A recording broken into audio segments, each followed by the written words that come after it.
Hello and welcome back to the English Learning Podcast.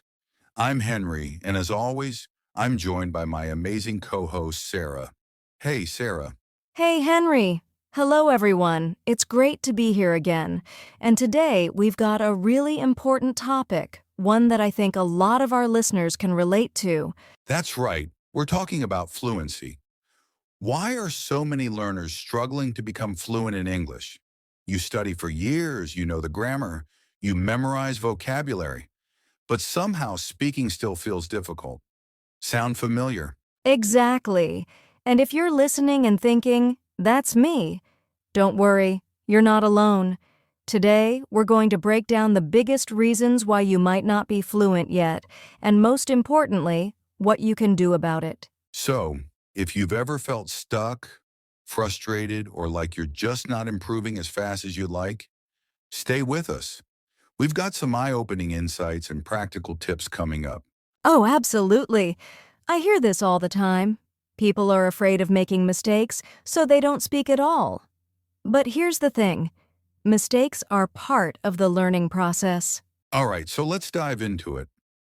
Sarah, I think the first thing we need to talk about is fear.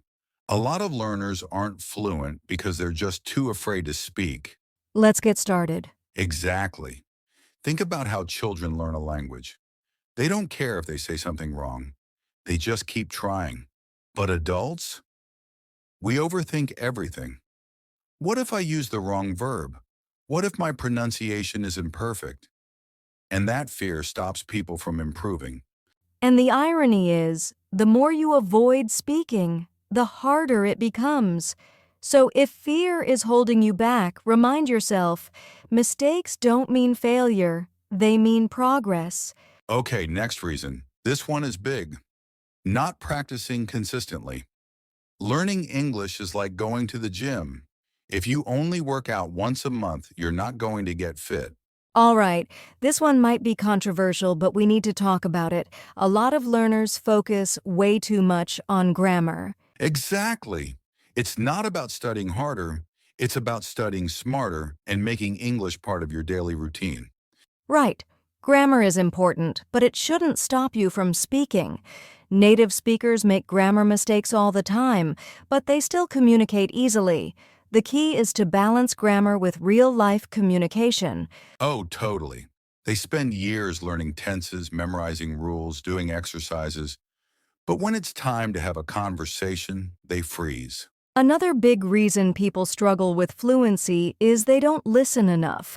You can't speak well if you don't understand how the language sounds. So if you're spending all your time on grammar books but never actually using the language, that might be why you're not fluent yet. And the best part? You don't even have to be actively studying.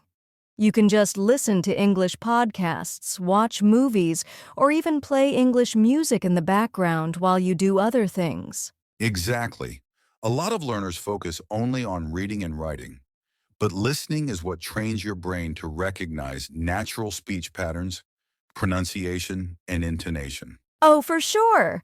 A lot of learners try to translate every single sentence in their heads before speaking. And guess what? That takes too much time and makes conversations feel slow and unnatural. Yes, the more you hear English, the more natural it becomes for you. And when it sounds natural, speaking becomes easier too. All right, last but definitely not least, thinking in your native language. Sarah, this is a huge one.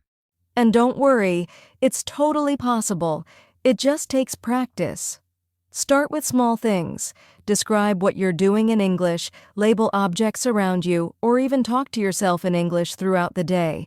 Exactly. English and your native language probably have different sentence structures, so direct translation just doesn't work. Instead, you need to train your brain to think in English. All right, so those are some of the biggest reasons why you might not be fluent yet. But don't worry, we're not just going to leave you there. Up next, we're going to give you some powerful solutions to help you break through these barriers. Yes, the more you do that, the less you'll rely on translation, and the more natural your fluency will become. Yes, this is so important. The first thing you need to do is change your mindset about mistakes. Mistakes aren't a bad thing. They're actually a sign that you're learning and improving. Yeah, so stay tuned because we're about to share some of the best tips for improving fluency. All right, now that we've talked about the biggest reasons why you might not be fluent yet, let's focus on the good news, solutions. Sarah, let's start with the first one. How to overcome the fear of making mistakes. Right.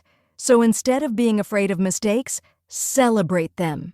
Every mistake teaches you something new, and the more you speak, the more natural it will feel. Exactly. Think about babies when they learn to talk. They don't care if they say something wrong, they just keep trying. And that's why they improve so fast. Another great way to improve fluency is to surround yourself with English. If English is only in your textbook, it's going to be really hard to improve. But if it's part of your daily life, fluency will come naturally. So here's a challenge for our listeners. Today, try speaking English without worrying about being perfect. Just say whatever comes to your mind, even if it's not 100% correct. Exactly. Here are some simple ways to do that. Change your phone and social media settings to English. Listen to English podcasts while doing everyday activities. Watch TV shows or YouTube videos in English. Follow English-speaking influencers and read their posts. Yes, and the best part, you don't need to live in an English-speaking country to do this. You can create your own English environment at home. Okay, let's talk about speaking. A lot of learners wait until they feel ready before speaking, but the truth is you'll never feel 100% ready. You just have to start. I love that. The more you expose yourself to English, the more your brain will get used to it, and fluency will come naturally. Exactly. Describe what you're doing, say your thoughts out loud, or even have imaginary conversations. It may feel silly at first, but it really helps. Yes, and you don't need a language partner to practice speaking. You can talk to yourself in English. Another game changer is improving your listening skills. The more you listen, the better your speaking will become. And if you want to take it to the next level, try recording yourself speaking. It helps you hear your own mistakes and track your progress over time. And it doesn't have to be boring. Watch movies, listen to music, follow podcasts.